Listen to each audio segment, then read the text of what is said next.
ಮುಂದಿನ ವಚನ ನಾವೆಲ್ಲರೂ ಸೇರಿ ಓದಿಕೊಳ್ಳೋಣ.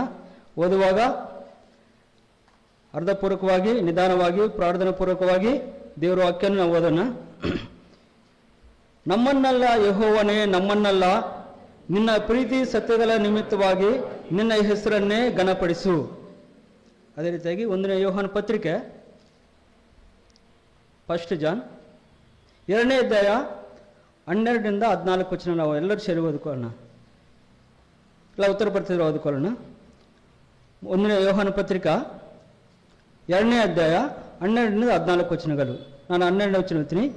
ಪ್ರಿಯರಾದ ಮಕ್ಕಳೇ, ಕ್ರಿಸ್ತನ ಹೆಸರು ನಿಮಿತ್ತ ನಿಮ್ಮ ಪಾಪಗಳು ಕ್ಷಮಿಸಲ್ಪಟ್ಟಿರುವುದರಿಂದ ನಿಮಗೆ ಬರೆಯುತ್ತೇನೆ.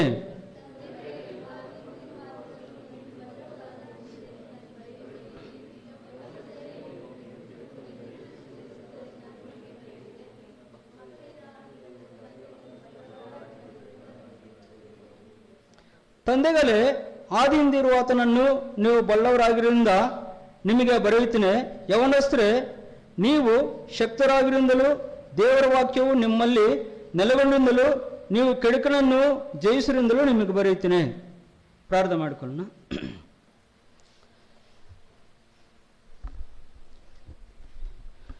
ಪ್ರೀತಿ, ಕೃಪೆ, ಕನಿಕರುಳ್ಳ ನಮ್ಮ ಪ್ರಿಯ ಪರಲೋಕ ತಂದೆಯ ದೇವರೇ, ನಿಮ್ಮ ಪರಿಶುದ್ಧಾಂತ ನಾಮಕ್ಕೆ ಸ್ತೋತ್ರ ಮಾಡ್ತೀವಿ ಸ್ವಾಮಿ. ದೇವ, ನಿಮ್ಮನ್ನು ಆರಾಧಿಸ್ವಿ, ನಿಮ್ಮ ನಾಮವನ್ನೇ ಮಹಿಮೆಪಡಿಸಿ ಸ್ವಾಮಿ. ಉನ್ನತ ಮಹೋನ್ನತ ಸ್ಥಳಗಳಲ್ಲಿ ವಾಸ ಮಾಡೋ ದೇವರು ಸ್ವಾಮಿ. ಪರಿಶುದ್ಧನು ಪರಿಶುದ್ಧನು ಪರಿಶುದ್ಧನೆಂಬುದಾಗಿ ಸ್ವಾಮಿ. 24 ಹಿರಿಯರು, 4 ಜೀವಿಗಳು, ಕೋಟಿ ದೇವತೆಯರು ಸ್ವಾಮಿ ನಿಮ್ಮನ್ನು ಆರಾಧನೆ ಮಾಡ್ತಾ ಇದ್ದಾರೆ ಸ್ವಾಮಿ. ಅಂಥ ಪರಿಶುದ್ಧನ ದೇವರು ಸ್ವಾಮಿ, ನಿನ್ನ ಸನ್ನಿಧಾನಕ್ಕೆ ಬರೋಕ್ಕಾಗಲಿ ದೇವರೇ, ನಿನ್ನ ನಾಮವನ್ನು ಉಚ್ಚರಿಸೋಕ್ಕಾಗಲಿ ಸ್ವಾಮಿ ನಮ್ಮಲ್ಲಿ ಯಾವ ಯೋಗ್ಯತೆ ಕರ್ತನೆ. ನಿನ್ನ ಮಗನಾದ ಯೇಸು ಕ್ರಿಸ್ತನ ಮುಖಾಂತರವಾಗಿ ಸ್ವಾಮಿ ನಮ್ಮ ಪಾಪಗಳನ್ನು ಕ್ಷಮಿಸಿ ನಿನ್ನ ಜೀವವನ್ನು ಸ್ವಾಮಿ ನಮ್ಮಲ್ಲಿ ಇಟ್ಟು ಸ್ವಾಮಿ ಅಪ್ಪ ತಂದೆ ಎಂಬುದಾಗಿ ಸ್ವಾಮಿ ಕರೆಯುವಂಥ ಭಾಗ್ಯವನ್ನು ಸ್ವಾಮಿ ನಮಗೆ ಅನುಗ್ರಹಿಸಿಕೊಡಬೇಕಾಗಿ ದೇವ. ಉದಯ ಕಾಲ ಸಮಯದಲ್ಲಿ ನಮ್ಮ ಹೃದಯಪೂರ್ವಕವಾಗಿ ದೇವ ನಿಮಗೆ ಸ್ತೋತ್ರ ಮಾಡ್ತೀವಿ ಸ್ವಾಮಿ. ದೇವರೇ, ನಿಮ್ಮನ್ನು ಆರಾಧನೆ ಮಾಡ್ತೀವಿ ಸ್ವಾಮಿ. ಗತ ವಾರವೆಲ್ಲ ಸ್ವಾಮಿ ನಮ್ಮೆಲ್ಲ ಪ್ರಯಾಣಗಳಲ್ಲಿ, ನಮ್ಮೆಲ್ಲ ವಿಷಯಗಳಲ್ಲಿ ಸ್ವಾಮಿ, ಶೋಧನೆಗಳಲ್ಲಿ, ಬಲಹೀನತೆಗಳಲ್ಲಿ ನಮಗೆ ಸಹಾಯಕನಾಗಿದ್ದು ನಮ್ಮ ನಡೆಸ್ತಾ ಬಂದು ಉದಯ ಕಾಲ ಸಮಯದಲ್ಲಿ ದೇವ ಜೀವಸ್ವರೂಪನ ದೇವರ ಅಂತ ನಿನ್ನ ಸನ್ನಿಧಾನದಲ್ಲಿ ನಾವು ಸೇರಿ ಬರುವಂತೆ ಕೊಟ್ಟ ಶ್ರೇಷ್ಠ ಕೃಪೆಗೆ ದೇವ ನಿಮಗೆ ಸ್ತೋತ್ರ ಮಾಡ್ತೀವಿ ಸ್ವಾಮಿ. ಹೌದು ಸ್ವಾಮಿ, ತಂದೆಯನ್ನು ಆರಾಧಿಸುವಂಥವರು ಇಂಥವ್ರು ಆಗಿರಬೇಕೆಂಬುದಾಗಿ ಸ್ವಾಮಿ ದೇವ ತನ್ನ ಆರಾಧಿಸುವಂಥವರು ಆತ್ಮದಿಂದಲೂ ಸತ್ಯದಿಂದಲೂ ಆರಾಧಿಸಬೇಕೆಂಬುದಾಗಿ ಸ್ವಾಮಿ ದೇವ ನಿಮ್ಮ ಆತ್ಮನ ಸ್ವಾಮಿ ನಮ್ಗೆ ಅನುಗ್ರಹಿಸಿಕೊಟ್ಟು ನಿಮ್ಮ ಸತ್ಯವಾದಂಥ ವಾಕ್ಯಗಳನ್ನು ಸ್ವಾಮಿ ನಮ್ಗೆ ಅನುಗ್ರಹಿಸಿಕೊಟ್ಟು ಸ್ತೋತ್ರ ಮಾಡ್ತೀವಿ ಸ್ವಾಮಿ. ದೇವ, ನಿನ್ನ ವಾಕ್ಯವೇ ಸತ್ಯ ಎಂಬುದಾಗಿ ಸ್ವಾಮಿ ನಿನ್ನ ವಾಕ್ಯದಲ್ಲಿ ನೋಡ್ತೀವಿ ಸ್ವಾಮಿ. ಹೌದು ಕರ್ತನೆ, ನಿನ್ನ ವಾಕ್ಯವೇ ಸತ್ಯವಾದಕ್ಕೋಸ್ಕರ ದೇವ ನಿಮಗೆ ಸ್ತೋತ್ರ ಮಾಡ್ತೀವಿ ಸ್ವಾಮಿ. ಅದರಿಂದ ಸ್ವಾಮಿ ಉದಯ ಕಾಲ ಸಮಯದಲ್ಲಿ ನಿನ್ನ ಆರಾಧಿಸೋಸ್ಕರ ಬಂದಿರುವಾಗ ಸ್ವಾಮಿ ಪರಿಶುದ್ಧಾತ್ಮ ದೇವರೇ, ನಮ್ಮೊಂದಿಗೆ ನೀವು ಮಾತನಾಡು, ನಿಮ್ಮ ಕೃಪೆಯನ್ನು ಸ್ವಾಮಿ ನಮ್ಗೆ ಅನುಗ್ರಹಿಸಿಕೊಡು ದೇವ. ಕೇಳುವಂಥ ನಮ್ಮೆಲ್ಲರಿಗೂ ಸ್ವಾಮಿ ನಿಮ್ಮ ಕೃಪೆಯನ್ನು ಸ್ವಾಮಿ ಅನುಗ್ರಹಿಸಿಕೊಡು ಸ್ವಾಮಿ. ದೇವ, ಈ ವಾಕ್ಯ ಹೇಳುವುದಕ್ಕಾಗಲಿ ಸ್ವಾಮಿ ನಿನ್ನ ಪರಿಶುದ್ಧ ಜನಾಂಗ ಮುಂದೆ ನಿಲ್ಲುವುದಕ್ಕಾಗಲಿ ಸ್ವಾಮಿ ನನ್ನಲ್ಲಿ ಯಾವ ಯೋಗ್ಯತೆ ಕರ್ತನೆ ದೇವರೇ, ನನ್ನ ಕ್ಷಮಿಸಿ ನಿನ್ನ ಪರಿಶುದ್ಧ ರಕ್ತದಿಂದ ಸ್ವಾಮಿ ತೊಳೆದು ಪರಿಶುದ್ಧಪಡಿಸಿ ನಿನ್ನ ಮಹಿಮಾರ್ಧವಾಗಿ ಸ್ವಾಮಿ ಈ ಸಮಯದಲ್ಲಿ ಉಪಯೋಗಿಸ್ಕೋಬೇಕೆಂದು ನಾನು ಬೇಡ್ಕೊಳ್ತೀನಿ ಸ್ವಾಮಿ. ದೇವರೇ, ಸಹಾಯ ಮಾಡು. ಬಂದಿರುವಂಥ ಎಲ್ಲ ಪ್ರಿಯರಿಗೋಸ್ಕರ ಸ್ತೋತ್ರ ಮಾಡ್ತೀವಿ ಸ್ವಾಮಿ. ದೇವ, ಬರುವಂತನು ಸಹ ದೇವವನ್ನು ನಡೆಸು. ಈ ಆನ್ಲೈನ್ ಸಹ ದೇವ ಕೇಳುವಂಥ ಎಲ್ಲ ಮಕ್ಕಳನ್ನು ಸಹ ದೇವ ಸಮರ್ಪಿಸ್ಕೊಳ್ತೀವಿ ಸ್ವಾಮಿ. ನಿಮ್ಮ ಕೃಪೆ ಅನುಗ್ರಹಿಸಿಕೊಟ್ಟು ದೇವರೇ, ನಮ್ಮೆಲ್ಲರೂ ಸ್ವಾಮಿ ನಿನ್ನ ಪರಿಶುದ್ಧ ರಕ್ತ ಪ್ರೋಕ್ಷಣೆ ಕೆಳಗೆ ಬರ್ತೀವಿ ಸ್ವಾಮಿ. ನಿಮ್ಮ ರಕ್ತದಿಂದ ಸ್ವಾಮಿ ನಮ್ಮನ್ನು ತೊಳೆದು ಪರಿಶುದ್ಧಪಡಿಸಿ ನೂತನವಾಗಿ ಸ್ವಾಮಿ ದೇವ ಯೋಗ್ಯರಾಗಿ ಸ್ವಾಮಿ ನಿನ್ನ ಸನ್ನಿಧಾನ ಸ್ವಾಮಿ ನಿಮಗೆ ಹೌದು ಸ್ವಾಮಿ ಯೋಗ್ಯವಂತ ಆರಾಧನೆಯನ್ನು ಸಮರ್ಪಿಸಿಕೊಳ್ಳುವಂತೆ ದೇವರೇ ನಮ್ಮನ್ನು ಪ್ರೇರೇಪಿಸಿ ನಡೆಸಬೇಕೆಂದು ಬೇಡಿಕೊಳ್ತಾ ನಮ್ಮ ರಕ್ಷಕನ ಯೇಸು ಕ್ರಿಸ್ತ ನಾಮದಲ್ಲಿ ಪ್ರಾರ್ಥಿಸಿ ಬೇಡ ಹೊಂದುವೆ ನಮ್ಮ ತಂದೆಯೇ, ಆಮೆನ್.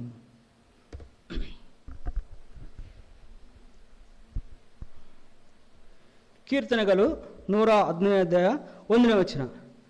ನಮ್ಮನ್ನಲ್ಲ ಯೆಹೋವನೇ, ನಮ್ಮನ್ನಲ್ಲ, ನಿಮ್ಮ ಪ್ರೀತಿಯ ಸತ್ಯತೆಗಳ ನಿಮಿತ್ತವಾಗಿ ನಿನ್ನ ಹೆಸರನ್ನೇ ಘನಪಡಿಸು. ಇಲ್ಲ ನೋಡ್ತೀವಿ, ನಮ್ಮನ್ನಲ್ಲ ಯೆಹೋವನೇ, ನಮ್ಮನ್ನಲ್ಲ. ಯಾವ ಮನುಷ್ಯರು ಸಹ ಆರಾಧನೆ ಮಾಡೋದಕ್ಕಾಗಲಿ ಹೋಗಲಿಕ್ಕಾಗಲಿ ಯಾವ ಮನುಷ್ಯರು ಸಹ ಯೋಗ್ಯರಲ್ಲ. ದೇವರು ಕೇಳ್ತೀವಿ. ದೇವರು ಹೇಳ್ತಾರೆ ಯೆಶಾಯ ಗ್ರಂಥ 42ನೇ ಅಧ್ಯಾಯ 8ನೇ ವಚನದಲ್ಲಿ, ದಯಮಾಡಿ ಎಲ್ಲರೂ ಸೇರಿ ಓದಿಕೊಳ್ಳೋಣ. ಯೆಶಾಯ ಗ್ರಂಥ 42:8.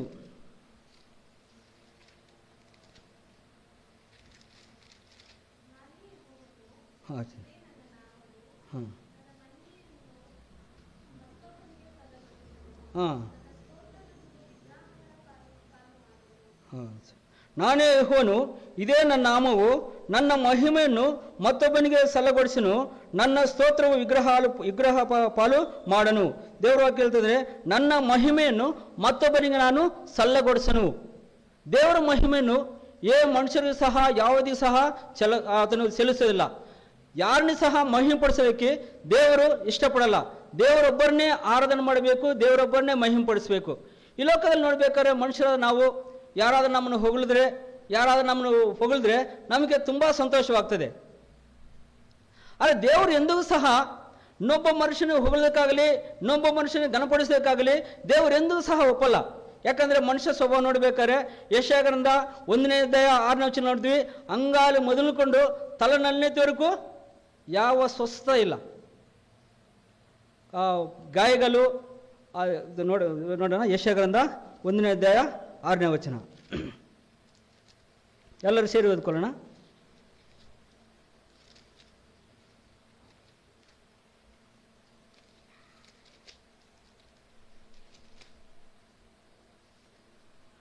ಅಂಗಾಲಿನಿಂದ ನಡಿನೆತ್ತುವ ತನಕ ಪೆಟ್ಟು, ಬಾಸುಂಡ, ಮಾಗದ ಗಾಯಗಳ ಹೊರತು ಏನೂ ಸೈಕವಿಲ್ಲ. ಅವನು ಹಿಸುಕಿ ಮುಚ್ಚಿಲ್ಲ, ಕಟ್ಟಿಲ್ಲ, ಎಣ್ಣೆ ಸವರಿ ಮೈದು ಮಾಡಿಲ್ಲ. ಈ ಒಬ್ಬ ಮನುಷ್ಯ ಪರಿಸ್ಥಿತಿ, ನಮ್ಮ ಸ್ಥಿತಿ ನೋಡಬೇಕಾದ್ರೆ ಅಂಗಾಲು ಮೊದಲುಕೊಂಡು ತಲೆ ನಡಿನೆತ್ತವರೆಗೂ ಯಾವ ಸೌಖ್ಯವೂ ಸಹ ಇಲ್ಲ. ಗಾಯಗಳು, ಬಾಸುಂಡ, ಮಾಗದ ಗಾಯಗಳ ಹೊರತು ಏನೂ ಸೈಕವಿಲ್ಲ. ಅದೇ ಯೆಶಾಯ ಗ್ರಂಥ 64ನೇ ಅಧ್ಯಾಯ 6ನೇ ನೋಡ್ತೀವಿ, ನಾವೆಲ್ಲ ಗಾಳಿಗೆ ಬಡ್ಕೊಂಡು, ನಾವೆಲ್ಲ ಅಶುದ್ಧರೇ, ನಾವೆಲ್ಲ ಗಾಳಿಗೆ ಬಡ್ಕೊಂಡು ಹೊಟ್ಟಿನಂತಿದ್ದೀವಿ ಎಂಬುದಾಗಿ ಬರೆಯಲ್ಪಟ್ಟಿದೆ. ಅದರಿಂದ ದೇವರ ಕೇಳಿದ್ರೆ ನಮ್ಮ ಮನುಷ್ಯ ಸ್ವಭಾವ, ಮನುಷ್ಯ ಸ್ಥಿತಿ ಇದೆ. ಅದಕ್ಕೋಸ್ಕರ ನಾವೇನು ಮಾಡಬೇಕು? ದೇವರನ್ನೇ ಮಹಿಮೆಪಡಿಸಬೇಕು, ದೇವರನ್ನೇ ಆರಾಧನೆ ಮಾಡಬೇಕು, ಆತನನ್ನೇ ಹೆಚ್ಚಿಸಬೇಕು. ಅದು ದೇವರಿಗೆ ಇಷ್ಟವಾದ ಕಾರ್ಯ. ಮನುಷ್ಯನ ಜೀವಿತದಲ್ಲಿ ನಾವು ಮಾಡುವಂತಹ ಪ್ರಥಮ ಕಾರ್ಯ ಏನಪ್ಪ ಅಂದ್ರೆ, ನಾವು ಮಾಡುವಂತಹ ದೇವರು ಸಲ್ಲಿಸುವಂತ ಒಂದು ಘನವಾದ ಕಾರ್ಯವೇನೆಂದ್ರೆ, ನಮ್ಮ ಜೀವಿತದಲ್ಲಿ ನಮ್ಮನ್ನು ಮಹಿಮೆಪಡಿಸ್ಕೋಬಾರ್ದು, ಬೇರೆಯವ್ರನ್ನ ಸಹ ಮಹಿಮೆಪಡಿಸಬಾರ್ದು, ಯಾರನ್ನು ಸಹ ನಾವು ಹೊಗಳಬಾರ್ದು. ಸಲ್ಲಿಸಬೇಕು. ಯಾಕಂದ್ರೆ ಒಳ್ಳೇದೇ. ಆದ್ರೆ ನಾವು ಮಹಿಮೆಪಡಿಸಲಿ ನಾವು ಮಾಡಬಾರ್ದು. ಮಹಿಮೆಪಡಿಸು. ದೇವರ ಹೆಸರು ಯಾವ್ದಕ್ಕೋಸ್ಕರ ದೇವರನ್ನು ಆರಾಧನೆ ಮಾಡಬೇಕು. ಆತನ ಹೆಸರು ನಿಮಿತ್ತ ನಾವು ಓದ್ಕೊಂಡು ಬನ್ನಿ. 1 ಯೋಹಾನ ಪತ್ರಿಕೆ 2ನೇ ಅಧ್ಯಾಯ 12ನೇ ವಚನದಲ್ಲಿ 12ನೇ ವಚನ, ಪ್ರಿಯರಾದ ಮಕ್ಕಳೇ, ಕ್ರಿಸ್ತನ ಹೆಸರು ನಿಮಿತ್ತ ನಿಮ್ಮ ಪಾಪಗಳು ಕ್ಷಮಿಸಲ್ಪಟ್ಟೆಂದು ನಿಮಗೆ ಬರೆಯುತ್ತೇನೆ. ಆತನ ಹೆಸರು ನಿಮಿತ್ತ ನಾವು ಆರಾಧನೆ ಮಾಡಬೇಕು. ಆತನ ಹೆಸರು ನಿಮಿತ್ತ ನಾವೇನು ಮಾಡಬೇಕು? ಘನಪಡಿಸಬೇಕು. ಇಲ್ಲಿ ನೋಡ್ತೀವಿ, ಪ್ರಿಯರಾದ ಮಕ್ಕಳೇ, ಕ್ರಿಸ್ತನ ಹೆಸರು ನಿಮಿತ್ತ ನಿಮ್ಮ ಪಾಪಗಳು ಕ್ಷಮಿಸಲ್ಪಟ್ಟಿವೆ. ನಮ್ಮ ಪಾಪಗಳು ಏನಾಯ್ತು? ಕ್ಷಮಿಸಲ್ಪಟ್ಟಿದ್ದು. ನಮ್ಮ ಪಾಪ ಕ್ಷಮಾಪಣೆಗೋಸ್ಕರ ಏನು ಮಾಡಬೇಕು? ಮೊದಲನೇದಾಗಿ ದೇವರನ್ನು ನಾವು ಆರಾಧನೆ ಮಾಡಬೇಕು. ಈ ಲೋಕದಲ್ಲಿ ಅನೇಕ ಸಲ ಅನ್ಕೊಂಡ್ರೆ ಎಲ್ಲಕ್ಕಿಂತ ದೊಡ್ಡ ಆಶೀರ್ವಾದ ಏನಂದ್ರೆ, ಎಲ್ಲಕ್ಕಿಂತ ದೊಡ್ಡ ಆಶೀರ್ವಾದ ಅಂದ್ರೆ ಪಾಪ ಕ್ಷಮಾಪಣ. ಯಾಕಂದ್ರೆ ಒಬ್ಬ ಮನುಷ್ಯನಲ್ಲಿ ಪಾಪ ಕ್ಷಮಾಪಣೆ ಇಲ್ಲದೆ ಈ ಲೋಕ ಬಿಟ್ರೆ ನಿತ್ಯವಂತ ನರಕನೇ ಗತಿ. ಅದೇ ಯೆಶಾಯ ಗ್ರಂಥ 64 ನಾವು ಓದ್ಕೊಂಡು ಹೋಗ್ತೇನೆಂದ್ರೆ, ನಾವೆಲ್ಲ ಗಾಳಿಗೆ ಬಡ್ಕೊಂಡು ಹೊಟ್ಟಿನಂತಿದ್ದೀವಿ. ಗಾಳಿಗೆ ಬಡ್ಕೊಂಡು ಹೊಟ್ಟೆಯಲ್ಲಿ ಹೋಗ್ತದೆ ಗುರ್ತಾಗಲ್ಲ, ಅದು ಎಲ್ಲಿ ಹೋಗ್ತದೆ ಗುರ್ತಾಗಲ್ಲ. ಇಲ್ಲಿ ಹೊಟ್ಟೆ ಇಲ್ಲಿ ಸಿಟಿಯಲ್ಲಿ ಬೆಳೆದವ್ರಿಗೆ ಗುರ್ತಾಗಲ್ಲ. ನಾವು ಹಳ್ಳಿ ಕಡೆ ಇರುವಾಗ ಅದನ್ನೇ ಬೇಸಿಗೆಕಾಲ ಬಂದಾಗ ಎಲ್ಲ ಮರಗಳು ಒಟ್ಟು ಬಿದ್ದಿರ್ತದೆ ಕೆಳಗಡೆ. ಅದನ್ನ ಎತ್ಕೊಂಡು ಕುಪ್ಪೆ ತೊಟ್ಟಕ್ಕೆ ಹಾಕ್ತೀವಿ, ಅದನ್ನಿಗೆ ಗೊಬ್ಬರ ಮಾಡೋಕ್ಕೆ. ಅಂದರೆ ಕೆಲವು ಸತಿ ಗಾಳಿ ಬಂದರೆ ಎಲ್ಲ ಒಡ್ಕೊಂಡು ಹೋಗ್ತಾ ಇರ್ತದೆ, ಎಲ್ಲಿ ಸಿಗಲ್ಲ ಒಟ್ಟು. ಮನುಷ್ಯ ಜೀವಿತ ಅಷ್ಟೇ. ನಮಗೆ ರಕ್ಷಣೆ ಇಲ್ಲದ್ರೆ, ನಮಗೆ ಪಾಪ ಕ್ಷಮಾಪಣೆ ಇಲ್ಲದೆ, ನಮಗೆ ದೇವರು ನಮ್ಮನ್ನು ಪಾಪಗಳು ಕ್ಷಮಿಸಲ್ಪಟ್ಟಂದ್ರೆ ನಮ್ಮ ಜೀವಿತ ಸಹ ಅಂಥದ್ದಾಗಿದೆ. ನಾವೇನಾಗ್ತೀವಿ? ಪಾಪ ಕ್ಷಮಾಪಣೆ ಇಲ್ಲದಂದ್ರೆ ಈ ಲೋಕದಲ್ಲಿ ಬದುಕಿ ಕೆಲವು ದಿವಸ ಆಮೇಲೆ ನಿತ್ಯ ನರಕಕ್ಕೆ, ಆರದ ಬೆಂಕಿಯಾಗಿ ಹೋಗೋಂತಾಗಿದ್ದೀವಿ. ಅದಕ್ಕೋಸ್ಕರ ಪ್ರಿಯರ ಮಕ್ಕಳೇ, ಆತನ ಹೆಸರು ನಿಮಿತ್ತ ನಿಮ್ಮ ಪಾಪಗಳಂತೆ ಕ್ಷಮಿಸಲ್ಪಟ್ಟಿದ್ವಿ. ಎಷ್ಟೊಂದು ನಾವು ದೇವರಿಗೆ ಆರಾಧನೆ ಮಾಡಬೇಕಂದ್ರೆ ದೇವರು ನಮ್ಮ ಪಾಪಗಳು ಕ್ಷಮಿಸಿದ್ದಾರೆ. ನಾನು ಊರಲ್ಲಿರುವಾಗ ಅವಾಗ ಹೊಸದಾಗಿ ರಕ್ಷಣೆ ಹೊಂದಿದ್ದೀನಿ. ಕೆಲವು ದಿವಸ ಸಭೆಗೆ ಹೋಗ್ತಾ ಇದ್ದ. ಆಮೇಲೆ PUC ಆದಮೇಲೆ ನಾವು ಮನೇಲಿ ಕೆಲಸ ಮಾಡ್ತಾಯಿದ್ದೆ. ಆಗ ಸಭೆಗೆ ಹೋಗ್ತಾ ಇರಲಿಲ್ಲ, ಏನಾಗ್ತಾಯಿಲ್ಲ. ಆಗ ನನ್ನಲ್ಲಿ ಒಂದು ವೇದನೆ ಬಂತು. ನಾನು ದೇವ್ರು ನಂಬ್ಕೊಂಡಿದ್ದೀನಿ, ಯಾವ ಸಭೆಗೆ ಹೋಗ್ತಾ ಇಲ್ಲ, ಎಲ್ಲಿ ಹೋಗ್ತಾ ಇಲ್ಲ, ಏನು ಗತಿ, ನನ್ನ ಪರಿಸ್ಥಿತಿ ಏನು ಮುಂದೆ ಅಂತ ನಾನು ಈ ರೀತಿ ಯೋಚನೆ ಮಾಡಬೇಕಾ. ಇಮಿಡಿಯೇಟ್ಲಿ ದೇವರು, ಮಗನೇ ಭಯಪಡಬೇಡ, ನಿನ್ನ ಪಾಪಗಳು ಕ್ಷಮಿಸಲ್ಪಟ್ಟಿವೆ, ಮಗನೇ ಭಯಪಡಬೇಡ, ನಿನ್ನ ಪಾಪಗಳು ಕ್ಷಮಿಸಲ್ಪಟ್ಟಿವೆ ಎಂಬುದಾಗಿ ಯಾವತ್ತೊಂದು ದಿವಸ ಓದಿದ ಆ ವಾಕ್ಯ, ಇಮಿಡಿಯೇಟ್ಲಿ ಆ ವಾಕ್ಯ ನನಗೆ ಇಮಿಡಿಯೇಟ್ಲಿ ಆ ವಾಕ್ಯ ನನ್ನ ನೆನಪಾದಾಗ ನನಗೆ ತುಂಬ ಸಂತೋಷವಾಯಿತು. ಮನುಷ್ಯನ ಜೀವಿತದಲ್ಲಿ ಪಾಪ ಕ್ಷಮಾಪಣೆ ಇಲ್ಲದೆ ಈ ಲೋಕದಲ್ಲಿ ಜೀವಿಸಿದ್ರೆ ತುಂಬ ಕಷ್ಟ, ನಿತ್ಯ ನರಕಕ್ಕೆ. ದೇವರು ಅಷ್ಟೊಂದು ಕ್ರೂರನ ನಾವು ಅನ್ಕೊಳ್ತೀವಿ. ದೇವರು ಪ್ರೀತಿ ಸ್ವರೂಪನು, ದೇವರು ಕೃಪಾಮಯನು, ದೇವರು ಕ್ಷಮಿಸುವಂತನು. ಇಂಥ ಪ್ರೀತಿ ಸ್ವರೂಪನು, ಕೃಪಾಮಯನು, ಕ್ಷಮಿಸುವ ದೇವರು ಯಾಕೆ ಮನುಷ್ಯನನ್ನೇ ನರಕಕ್ಕೆ ಕಳಿಸ್ತಾನೆ? ಅನೇಕ ವಾದನ ಈ ಲೋಕದಲ್ಲಿ ಇದೆ. ದೇವರು ಪ್ರೀತಿ ಸ್ವರೂಪನಲ್ಲ, ದೇವರು ಕೃಪಾಮಯನಲ್ವಾ, ದೇವರು ಕ್ಷಮಿಸುವಂತ ದೇವರಲ್ಲ, ಆದರೂ ಸಹ ಮನುಷ್ಯನ ಯಾಕೆ ನರಕಕ್ಕೆ ಕಳಿಸ್ತಾನೆ? ದೇವರು ಯಾರನ್ನೂ ಸಹ ನರಕಕ್ಕೆ ಕಳಿಸಲ್ಲ. ಮನುಷ್ಯ ಪಾಪ ಮಾಡಿದ ಮೇಲೆ ಮನುಷ್ಯನಿಗೆ ನರಕಕ್ಕೆ ಹೋಗಬೇಕೆಂಬುದಾಗಿ ಅನೇಕ ಅಡೆತಡೆಗಳಾಗ್ತಾ ಇದ್ದಾರೆ. ಪ್ರವಾದಿ ಕಲಿಸಿದರು, ದೇವರ ವಾಕ್ಯ ಕಲಿಸಿದನು, ದೇವರ ವಾಕ್ಯನ ಅನುಗ್ರಹಿಸಿಕೊಟ್ಟಿದ್ರು, ಪ್ರವಾದಿಗಳನ್ನ ಕಲಿಸಿದರು, ಅನೇಕ ದೊಡ್ಡ ದೊಡ್ಡ ಸೇವಕರನ್ನ ಎಬ್ಬಿಸಿ ನೀವು ಪಾಪ ಮಾಡಬೇಡ್ರಿ ಮತ್ತು ಅನೇಕ ಅಡೆತಡೆಗಳು ಆಗ್ತಾ ಬರೋದು. ಒಳ್ಳೆ ಮುಡಕ್ಕೆ ನೋಡ್ಬೇಕು. ಅದೇ ಹೊಸ ಕಾಲ ಬರುವಾಗ ದೇವ್ರು ಏನು ಮಾಡಿದರೆ, ಯೇಸು ಕ್ರಿಸ್ತನ ರಕ್ತವನ್ನೇ ನಮಗೆ ನರಕಕ್ಕೆ ಹೋಗದಾಗೆ ನರಕ ಬಾಗಿಲಲ್ಲಿ ಇಟ್ಟಿದ್ದಾನೆ. ಒಬ್ಬ ಮನುಷ್ಯ ನರಕಕ್ಕೆ ಹೋಗ್ತಾನಂದ್ರೆ ಆ ರಕ್ತವನ್ನು ತುಳ್ಕೊಂಡು ನರಕದಲ್ಲಿ ಬೀಳ್ತಾನಂತ. ಯೇಸು ಸ್ವಾಮಿ ಸುರಿಸುವಂಥ ರಕ್ತವನ್ನು ತುಳಿದು ನರಕಕ್ಕೆ ಹೋಗ್ತಾನಂತ. ಅಷ್ಟು ಹೊರತು ದೇವರು ಯಾರನ್ನೂ ಸಹ ನರಕಕ್ಕೆ ಕಳಿಸಲ್ಲ. ಆ ಪರಿಶುದ್ಧವಂತ ರಕ್ತವನ್ನು ಕರ್ತನಾದ ಯೇಸು ಸ್ವಾಮಿ ಆತನ ಹೆಸರಲ್ಲಿ, ಕ್ರಿಸ್ತನ ಹೆಸರಿನ ನಿಮಿತ್ತ ಕರ್ತನಾದ ಯೇಸು ಕ್ರಿಸ್ತನಲ್ಲಿ ಆ ಯೇಸು ಸ್ವಾಮಿ ಮಾಡಿದ ಆ ಕಲ್ವಾರಿ ಕುರಿದು ಸುರಿಸಿದ ರಕ್ತ ಮುಖಾಂತರ ಏನು ಮಾಡಿದ್ವಿ, ದೇವರು ನಮ್ಮ ಪಾಪಗಳನ್ನು ಕ್ಷಮಿಸಿದ್ದಾನೆ. ಅದಕ್ಕೋಸ್ಕರ ದೇವ್ರನ್ನ ಅನ್ಬೇಕು, ದೇವ್ರನ್ನ ನಾವು ಆರಾಧನೆ ಮಾಡಬೇಕು. ದೇವರೇ, ನನ್ನ ಪಾಪಗಳನ್ನು ಕ್ಷಮಿಸ್ತೀಯಲ್ಲ, ಅದಕ್ಕೋಸ್ಕರ ನಿಮಗೆ ಸ್ತೋತ್ರ ಮಾಡ್ತೀನಿ. ನಮ್ಮ ಪಾಪಗಳು ಕ್ಷಮಿಸ್ತಾರೆ. ಬೆಳ್ಳಿಯಿಂದಲ್ಲ, ಬಂಗಾರದಿಂದಲ್ಲ, ಅಮೂಲ್ಯವಾದಂಥ ಕ್ರಿಸ್ತನ ರಕ್ತದಿಂದ. ಒಂದು ನೆನಪಾಡ್ಕೋಬೇಕು, ನಮ್ಮ ಪಾಪಗಳು ನಾವು ಕ್ಷಮಿಸಲಿಕ್ಕಾಗಲ್ಲ. ನಮ್ಮ ಪಾಪಗಳು ಯಾವುದರಿಂದ ಸಹ ನಮ್ಮ ಪಾಪಗಳು ಕ್ಷಮಿಸಲ್ಪಟ್ಟಿಲ್ಲ. ಅಮೂಲ್ಯವಾದಂಥ ಕ್ರಿಸ್ತನ ರಕ್ತದಿಂದ, ಯೇಸು ಸ್ವಾಮಿ ರಕ್ತದಿಂದ ನಮ್ಮ ಪಾಪಗಳು ಏನಾಯಿತು, ಕ್ಷಮಿಸಲ್ಪಟ್ಟಿತು. ನಮಗೋಸ್ಕರ, ನಮ್ಮ ಪಾಪಗಳು ಕ್ಷಮಿಸಲ್ಪಟ್ಟಕ್ಕೋಸ್ಕರ ಕರ್ತನಾದ ಯೇಸು ಕ್ರಿಸ್ತನು ಎಷ್ಟೋ ಶ್ರಮೆಯನ್ನು ಅನುಭವಿಸಿದನು. ನಮಗೆ ಫ್ರೀಯಾಗಿ ಸಿಕ್ತು, ರಕ್ಷಣೆ ಫ್ರೀಯಾಗಿ ಸಿಕ್ತು. ದೇವರೇ ನಾನು ಕ್ಷಮಿಸಂದ್ರೆ ದೇವರು ನಮ್ಗೆ ಕ್ಷಮಿಸ್ತಾರೆ. ಅದಕ್ಕೆ ನಾವು ಯಾವ ಬೆಲೆ ಸಹ ಸಲ್ಲಿಸಿಲ್ಲ, ಯಾವ ಕ್ರಯ ಸಹ ಸಲ್ಲಿಸಿಲ್ಲ, ನಾವೇನು ಸಹ ಮಾಡಲಿಲ್ಲ. ಸುಮ್ಮನೆ ಬಾಯಿಂದ ಒಪ್ಕೊಂಡು ಹೃದಯದಲ್ಲಿ ನಂಬಿದ್ರೆ ದೇವರು ನಮ್ಮ ಪಾಪಗಳು ಕ್ಷಮಿಸಿದ್ದಾನೆ. ಆದರೆ ಅದಕ್ಕೋಸ್ಕರ ಕರ್ತನಾದ ಯೇಸು ಕ್ರಿಸ್ತನು ದೊಡ್ಡ ಬೆಲೆಯನ್ನು ಸಲ್ಲಿಸಿದ್ದಾನೆ. ಅಂದರೆ ತನ್ನ ರಕ್ತವೆಲ್ಲ ಸುರಿಸಿದನು, ತನ್ನ ಪ್ರಾಣವನ್ನೇ ನಮಗೋಸ್ಕರ ಕೊಟ್ಟಿದ್ದನು. ಅದಕ್ಕೋಸ್ಕರ ನಾವು ಕೃತಜ್ಞತೆ ಹೇಳಬಾರ್ದ?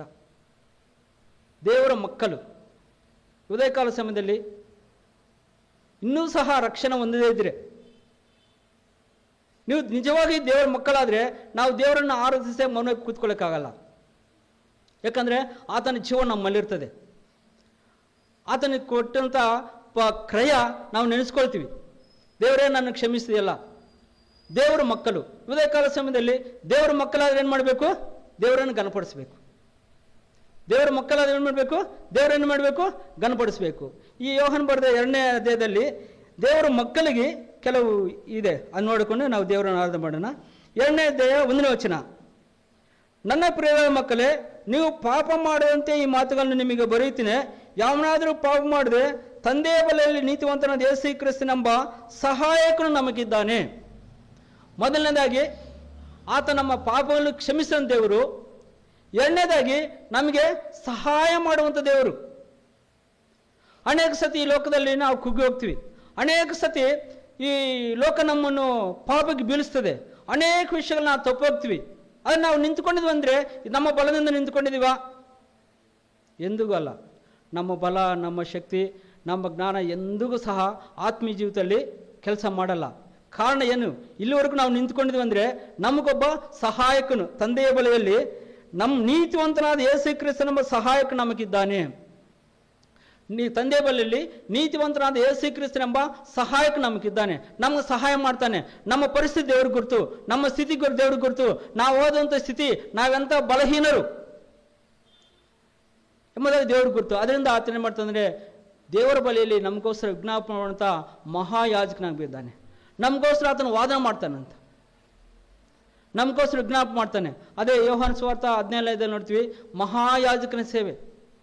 ತಂದೆಯೇ, ಅವರನ್ನೇ ಲೋಕದೊಳಗಿಂದ, ಅವ್ರು ಲೋಕದಲ್ಲಿದ್ದಾರೆ, ಕೆಡುಕಿನಿಂದ ಅವ್ರನ್ನೇ ತಪ್ಪಿಸು. ಇವ್ರನ್ನ ಮಾತ್ರ ಅಲ್ಲದೆ ಇವ್ರ ಮುಖಾಂತರ ರಕ್ಷಣೆ ಹೊಂದಿರೋ ಎಲ್ಲರೂ ಸಹಾಯ ಮಾಡಬೇಕು, ಅವನ್ನ ಕಾಪಾಡಿಸುವ ಎಂಬುದಾಗಿ ಆ ಮಹಾಯಾಜಕ ನಮಗೋಸ್ಕರ ಮಾಡ್ತಾನೆ, ವಿಜ್ಞಾಪನೆ ಮಾಡ್ತಾ ಇದ್ದಾನೆ, ವಿಜ್ಞಾಪನೆ ಸೇವೆ ಮಾಡ್ತಾ ಇದ್ದಾನೆ. ಅನೇಕ ಸತಿ ನಮಗೋಸ್ಕರ ನಾವು ಪ್ರಾರ್ಥನೆ ಮಾಡದೆ ಬಿಟ್ಬಿಡ್ತೀವಿ, ನಮ್ಮ ಮಕ್ಕಳಿಗೋಸ್ಕರ ಪ್ರಾರ್ಥನೆ ಮಾಡಿಬಿಡ್ತೀವಿ, ನಮ್ಮ ಸಭೆಗೋಸ್ಕರ ಪ್ರಾರ್ಥನೆ ಮಾಡ್ತಿ ಬಿಡ್ತೀವಿ, ಸೇವಕರಿಗೋಸ್ಕರ ಪ್ರಾರ್ಥನೆ ಮಾಡಿ ಬಿಟ್ಟು ಹೋಗ್ತೀವಿ, ಮರ್ತು ಹೋಗ್ತೀವಿ, ಅನೇಕ ವಿಷಯ ನಾವು ಕುಗ್ಗಿ ಹೋಗ್ತೀವಿ. ಆದರೆ ಆ ಮಹಾಯಾಜಕ ಏನು ಮಾಡ್ತಾ ಅಂದರೆ, ತಂದೆ ಬಳಿ ನಮ್ಮ ಪಕ್ಷವಾಗಿ ಇದ್ದುಕೊಂಡು ನಮಗೋಸ್ಕರ ವಿಜ್ಞಾಪನ ಯಾಜಕ ಸೇವೆ ಮಾಡುವ ಮುಖಾಂತರವಾಗಿ ಈ ದಿವಸ ನಾವು ಇಲ್ಲಿ ನಿಂತ್ಕೊಂಡಿದ್ದೀವಿ ಅಂದರೆ ನಮ್ಮ ಪರಿಶುದ್ಧತೆ ಅಲ್ಲ, ನಮ್ಮ ಭಕ್ತಿ ಅಲ್ಲ, ನಮ್ಮ ನೀತಿ ಅಲ್ಲ, ನಮ್ಮ ಒಳ್ಳೆತನ ಅಲ್ಲ, ಆತನ ಕೃಪೆ. ಆತ ನಮಗೆ ಮಾಡಿದಂಥ ಆ ಯಾಜಕ ಸೇವೆ ನಿಮಿತ್ತವಾಗಿ ಈ ಉದಯ ಕಾಲ ಸಮಯದಲ್ಲಿ ಮಾಡಿದ್ದೀವಿ, ನಾವು ಇಲ್ಲಿ ನಿಂತ್ಕೊಂಡಿದ್ದೀವಿ. ನಾವು ನಿಂತಿದ್ದೀವಿ ಅಂದರೆ ಆತನ ಕೃಪೆ ಆಗಿದೆ. ಅದಕ್ಕೋಸ್ಕರ ಎರಡನೇದಾಗಿ ಆತ ನಮಗೋಸ್ಕರ ಸಹಾಯ ಮಾಡುವಂಥ ದೇವರಾಗಿದ್ದಾನೆ. ಅದಕ್ಕೋಸ್ಕರ ಏನು ಮಾಡಬೇಕು, ದೇವರನ್ನು ನಾವು ಆರಾಧನೆ ಬಿಡಬೇಕು.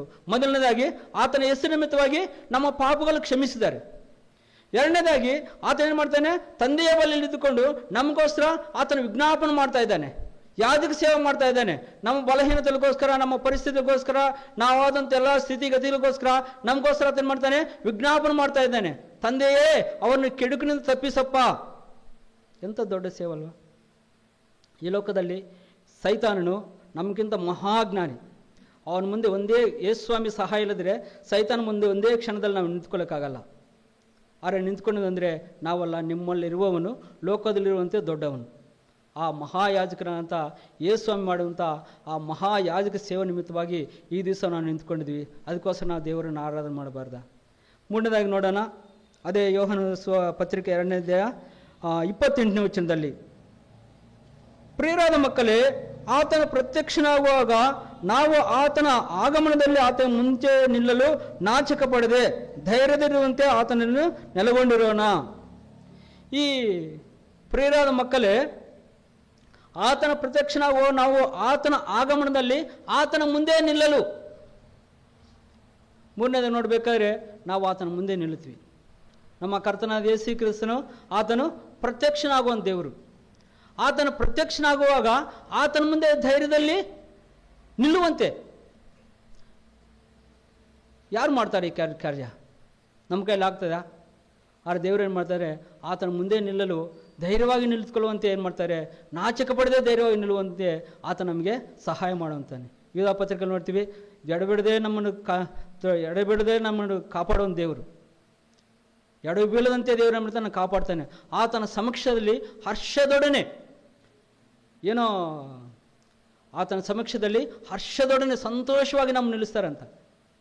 ಎಂತಂದರೆ ಆ ಸಂತೋಷ ಹೇಳಲಿಕ್ಕಾಗಲ್ಲ. ನಾವು ಆರಾಧನೆಗೆ ಬರ್ತೀವಿ, ಆ ಸಂತೋಷ ನಮ್ಮರಲ್ಲ. ದೇವ್ರನ್ನ ಆರಾಧನೆ ಮಾಡಕ್ಕೆ ಹೋಗಿ ಬರ್ತೀವಿ. ಅದಕ್ಕೋಸ್ಕರ ಯಶೆ ಬರ್ತಾನೆ, ಎತ್ತು ತನ್ನ ಸ್ವಂತ ಕನ್ನಡದಲ್ಲಿ ಹೇಳಕ್ಕಾದ್ರೆ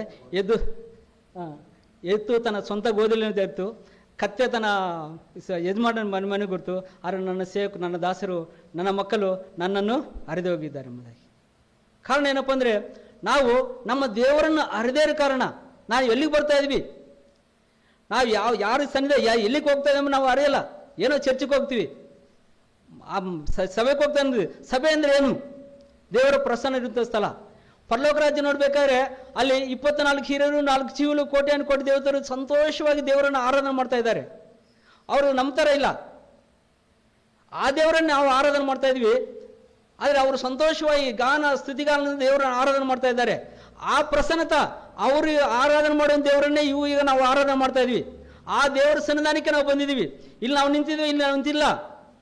ದೇವರ ಮುಂದೆ, ಆ ದೇವರ ಮುಂದೆ ದೂತರು, ಯಾವ ಪರಿಶುದ್ಧರು, ಯಾವ 24 ಹಿರಿಯರು ನಿಂತ್ಕೊಂಡು ದೇವರನ್ನು ಆರಾಧನೆ ಮಾಡ್ತಾ ಇದೀವೋ, ಈಗ ನಾವು ಬಂದಿದ್ವಿ ಅಂದರೆ ಆ ದೇವರ ಮುಂದೆ ನಿಂತ್ಕೊಂಡು ಆರಾಧನೆ ಮಾಡ್ತಾ ಇದ್ವಿ. ಆದರೆ ಆ ಸಂತೋಷ ನಮ್ಮಲ್ಲಿಲ್ಲ, ಆ ಆನಂದ ನಮ್ಮಲ್ಲಿಲ್ಲ. ದೇವರ ಸನ್ನಿಧಾನದಲ್ಲಿ ಸಂತೋಷ ಭಾಗ್ಯ ನಮ್ಮಲ್ಲಿಲ್ಲ. ಅದರಿಂದ ನಮ್ಮ ಚಿತ್ತ ನಾವು ಪರೀಕ್ಷೆ ಮಾಡ್ಕೋಬೇಕು. ದೇವ್ರು ಕೊಟ್ಟಿದ್ದಾರೆ, ಸಂತೋಷ ಸಮಾಧಾನ ಸಮೃದ್ಧಿಯಾಗಿ ಅನುಗ್ರಹಿಸಿಕೊಟ್ಟಿದ್ದಾರೆ. ಅವರೇನೋ ಅಲ್ಪ ಸ್ವಲ್ಪ ಕೊಟ್ಟಿಲ್ಲ. ಅವ್ರಿಗೆ ಜೀವ ಇರಬೇಕಂದ್ರೂ ಆ ಜೀವ ಸಮೃದ್ಧಿಯಾಗಿರ್ಬೇಕಂದ್ರೆ ಅನುಗ್ರಹಿಸಿಕೊಟ್ಟಿದ್ದಾರೆ. ಆದರೆ ನಾವು ನಮ್ಮ ದೇವರನ್ನು ಅರಿತೇ ಅಲ್ಲ. ನಮ್ಮ ಪರಿಸ್ಥಿತಿಗಳನ್ನು, ನಮ್ಮ ಕಷ್ಟಗಳನ್ನು, ನಮ್ಮ ಬಲಹೀನತೆಗಳನ್ನು, ಅಕ್ಕಪಕ್ಕದಂತೆಲ್ಲ ನಾವು ಅರ್ಕೊಳ್ತೀವಿ. ನಮ್ಮ ದೇವರನ್ನು ನಾವು ಅರಿದೇ ಕಾರಣ ನಾವು ದೇವರನ್ನೇ ಅಷ್ಟು ಸಂತೋಷವಾಗಿ ನಾವು ಆರಾಧನೆ ಮಾಡೋಕ್ಕಾಗಲ್ಲ. ಇದೇ ಕಾಲ ಸಮಯದಲ್ಲಿ ಆತನ ಸಂತೋಷದಿಂದ ಏನಾಗಲಿ, ಕರ್ತನಾದ ಯೇಸು ಕ್ರಿಸ್ತ ಪ್ರತ್ಯಕ್ಷನಾಗುವಾಗ ನಾವು ಏನೋ ದುಃಖ ಪಡ್ತಾ ಅದ್ರ ಮುಂದೆ ನಿಂತ್ಕೊಳ್ಳಲ್ಲ, ಇಲ್ಲ ನಾಚಿಕೆ ಪಡ್ತಾ ಅದ್ರ ಮುಂದೆ ನಿಂತ್ಕೊಳ್ಳಲ್ಲ. ಹೇಗೆ ನಿಂತ್ಕೊಳ್ತೇವೆ? ಧೈರ್ಯದಿಂದ ನಿಲ್ಲಿಸ್ಕೊಳ್ತೀವಿ. ಈ ಕಾರ್ಯ ಮಾಡಿದವರಂದರೆ ನಮ್ಮ ಕರ್ತನಾದ ಯೇಸು ಕ್ರಿಸ್ತ. ಎಡವಿ ಬೀಳದಂತೆ ನಾವು ಕಾಪಾಡೋದಕ್ಕೆ ತನ್ನ ಸಮಕ್ಷದಲ್ಲಿ ಹರ್ಷದೊಡನೆ ಸಂತೋಷವಾಗಿ ನಿಲ್ಲೋದಕ್ಕೆ ಆತನ ಶಕ್ತನು. ನಾವು ಅಸಕ್ತರೆ, ನಮ್ಮ ಕೈಲಾಗಲ್ಲ. ಈ ಲೋಕ ನಮ್ಮ ಎಳುತ್ತದೆ, ಈ ಲೋಕ ಕಾರ್ಯಗಳು ನಮ್ಮನ್ನು ಎಳ್ತವೆ. ಅನೇಕ ವಿಷಯಗಳು ನಮ್ಮನ್ನು ಮತ್ತು ಅನೇಕ ಸತಿ ನಮ್ಮನ್ನು ಆತ್ಮೀಯ ಜೀವಿತದಲ್ಲಿ ಮುಂದೆ ಹೋಗದಾಗೆ, ಕರ್ತನೊಂದಿಗೆ ಐಕ್ಯವಾಗದೆ, ಕರ್ತನ ಸಂತೋಷವನ್ನು ಸಮಾಧಾನವನ್ನು ಅನುಭವಿಸಿ ಹೋಗದಾಗೆ ಅನೇಕ ಪರಿಸ್ಥಿತಿಗಳು ನಮ್ಮ ಎಳುತ್ತವೆ. ಪ್ರತಿಯೊಬ್ಬ ಮನುಷ್ಯನಲ್ಲಿ ಪ್ರತಿಯೊಂದು ವಿಷಯಗಳು ನಮಗಿರೋ ಪ್ರತಿ ವಿಷಯಗಳನ್ನ ಮಾಡ್ತಂದರೆ ಅನೇಕ ವಿಷಯಗಳು ನಮ್ಮನ್ನು ಎಳ್ತಾ ಇರ್ತವೆ. ಬೆಳಗ್ಗೆ ಎದ್ದೋಳದಿಂದ ಅನೇಕ ವಿಷಯಗಳು ಪ್ರಯತ್ನವನ್ನು ಎಳುತ್ತೇವೆ. ಆದರೆ ದೇವರು ನಮ್ಮನ್ನು ಕೈ ಬಿಡಲ್ಲ. ನಮ್ಮನ್ನು ಕರ್ತನ ಯೇಸು ಕ್ರಿಸ್ತನ ಪ್ರತ್ಯಕ್ಷವಾಗುವಾಗ ಸಂತೋಷದಿಂದ ನಾವು ನಾಚಿಕೆ ಪಡದೆ ಆತನ ಮುಂದೆ ಧೈರ್ಯದಿಂದ ನಿಂತುಕೊಳ್ಳುವಂತೆ ದೇವರು ನಮಗೆ ಸಹಾಯ ಮಾಡುತ್ತಾನೆ. ಒಂದನೇದಾಗಿ ಆತನ ಮಕ್ಕಳಾಗಿದ್ವಿ. ಎರಡನೇದಾಗಿ ಅಪೊಸ್ತಲನಾದ ಯೋಹಾನ ಬರೆಯುವಾಗ ಇಲ್ಲಿ ಶಾರೀರಿಕವಾದಂಥ ಮೂರು ಬಗ್ಗೆ ಬರೀತಾನೆ. ಮೊದಲನೇದಾಗಿ ಮಕ್ಕಳು, ಎರಡನೇದಾಗಿ ಯವನಸ್ಥರು, ಮೂರನೇದಾಗಿ ತಂದೆಗಳು. ಇದೇ ಶಾರೀರಿಕವಾಗಿ. ಆತ್ಮೀಯ ಜೀವಿತದಲ್ಲೂ ಸಹ ನಾವು ಕರ್ತನಾದ ಯೇಸು ಕ್ರಿಸ್ತ ನಂಬಿಕೊಂಡ ಮೇಲೆ ದೇವರ ಮಕ್ಕಳಾಗ್ತೀವಿ. ಎರಡನೇದಾಗಿ ಯವನಸ್ಥರು. ದೇವರ ವಾಕ್ಯದಲ್ಲಿ ಹೇಳಿದೆ, ಯವನಸ್ಥರು ನೀವು ಶಕ್ತರಾಗಿಂದಲೂ ದೇವರ ವಾಕ್ಯ ನಿಮ್ಮನ್ನು ನೆಲಗೊಂಡಿದ್ದರು ನೀವು ಕೆಡುಕನ್ನು ಜಯಿಸಿದ ನಿಮಗೆ ಬರುತ್ತೇನೆ. ಯವನಸ್ಥರು ಯಾರು? ಆತ್ಮೀಯ ಜೀವಿತದಲ್ಲಿ ನಿಜವಂತ ಯವನಸ್ಥರು ಯಾರಂದರೆ ಯಾರು ಹೃದಯದಲ್ಲಿ ದೇವರ ವಾಕ್ಯ ನೆಲಗೊಂಡಿರ್ತದೋ, ಯಾರು ಕೆಡುಕನನ್ನು ಜಯಿಸ್ತಾರೋ ಈ ಲೋಕದಲ್ಲಿ, ಅವರು ಆತ್ಮೀಯ ಜೀವಿತದಲ್ಲಿ, ಪರಲೋಕ ಜೀವಿತದಲ್ಲಿ ಯವನಸ್ಥರಂತ. ಅವರು ಬಲಶಾಲಿಗಳು. ಯಾರು ಬಲಶಾಲಿಗಳು? ಯಾರು ಹೃದಯದಲ್ಲಿ ದೇವರ ವಾಕ್ಯ ನೆಲಗೊಂಡಿರ್ತದೋ, ಯಾರು ಕೆಡುಕನನ್ನು ಜಯಿಸ್ತಾರೋ, ದೇವರ ಸಹಾಯದಿಂದ ಕೆಡುಕನನ್ನು ಜಯಿಸ್ತಾರೋ ಅವರು ದೇವರ ದೃಷ್ಟಿಯಲ್ಲಿ ಯವನಸ್ಥರು. ನಾವು ರಕ್ಷಣೆ ಹೊಂದಿ 10 ವರ್ಷ 20 ವರ್ಷ ಆದರೆ ನಾವು ಇನ್ನೂ ಸಹ ಚಿಕ್ಕ ಮಕ್ಕಳಾಗಿರ್ತೀವಿ. ಚಿಕ್ಕ ಚಿಕ್ಕ ವಿಷಯಗಳೇ ಸೋತೋಗ್ತಾ ಇರ್ತೀವಿ. ಚಿಕ್ಕ ಚಿಕ್ಕ ವಿಷಯಗಳಿಗೆ ನಾವೇನಂತೀವಿ? ಸೋತೋಗ್ತಾ ಇರ್ತೀವಿ. ಇನ್ನೂ ನಾವು ಬೆಳೆದಿಲ್ಲ. ನಾವು ಬೆಳಿಬೇಕಾದ್ರೆ ಏನು ಮಾಡಬೇಕು? ದೇವರ ವಾಕ್ಯವನ್ನು ನಮ್ಮಲ್ಲಿ ನೆಲೆಗೊಂಡಿರಬೇಕು. ದೇವರ ವಾಕ್ಯ ನಮ್ಮಲ್ಲಿ ನೆಲೆಗೊಂಡಿರುವಾಗ ನಾವು ಕೆಡುಕನನ್ನು ಜಯಿಸ್ತೀವಿ. ಅನೇಕ ಸತಿ ಮನುಷ್ಯರನ್ನು ಜಯಿಸೋಕೆ ಹೋಗ್ತೀವಿ. ಒಂದು ನನ್ನ ಜೀವಿತದಲ್ಲಿ ಇರ್ತಪ್ಪ, ನಿಮ್ಮಲ್ಲೆಲ್ಲ ಎಲ್ಲ ಮಾಡಿ ಮನುಷ್ಯರನ್ನು ಜಯಿಸೋಕೆ ಹೋಗ್ತೀವಿ. ಅವ್ರಕ್ಕಿಂತ ನಾ ಈ ಅವ್ರಕ್ಕಿಂತ ಅವ್ರು ಈ ಥರ ಇದ್ದಾರೆ, ನಾನು ಈ ಥರ ಮನುಷ್ಯರನ್ನು ಜಯಿಸೋಕೆ ಹೋಗ್ತೀವಿ. ಆದ್ರೆ ದೇವ್ರ ಯಾಕಂದರೆ ಕೆಡುಕನನ್ನು ಜಯಿಸ್ಬೇಕಂತ. ಮನುಷ್ಯನಲ್ಲ, ಮನುಷ್ಯನಿಂದ ಕೆಡುಕನನ್ನು ಜಯಿಸಬೇಕು.